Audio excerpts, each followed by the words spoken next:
خوبصورت واقعہ۔ ایک غلام تھا۔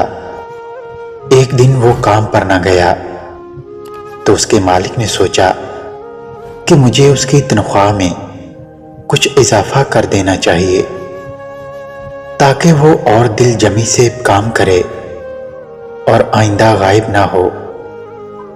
اگلے دن مالک نے اس کی تنخواہ سے زیادہ پیسے اسے دیے جو اس نے خاموشی سے رکھ لیے، لیکن کچھ دنوں بعد وہ دوبارہ غیر حاضر ہوا تو اس کے مالک نے غصے میں آ کر اس کی تنخواہ میں کیا گیا اضافہ ختم کر دیا اور اس کو پہلے والی تنخواہ ہی دی۔ غلام نے اب بھی خاموشی اختیار کی تو مالک نے کہا، جب میں نے اضافہ کیا تو تم خاموش رہے، اور اب جب کمی کی تو پھر بھی خاموش ہو کیوں؟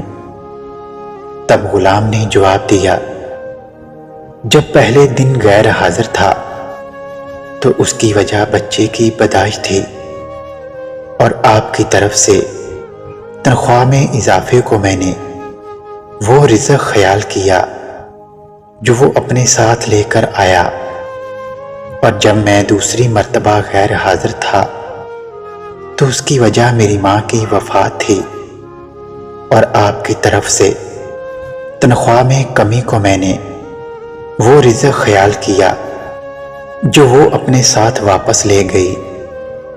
پھر میں اس رزق کی خاطر کیوں پریشان ہوں جس کا ذمہ خود اللہ نے اٹھایا ہوا ہے۔ دوستو، ویڈیو اچھی لگے تو لائک اور شیئر ضرور کریں۔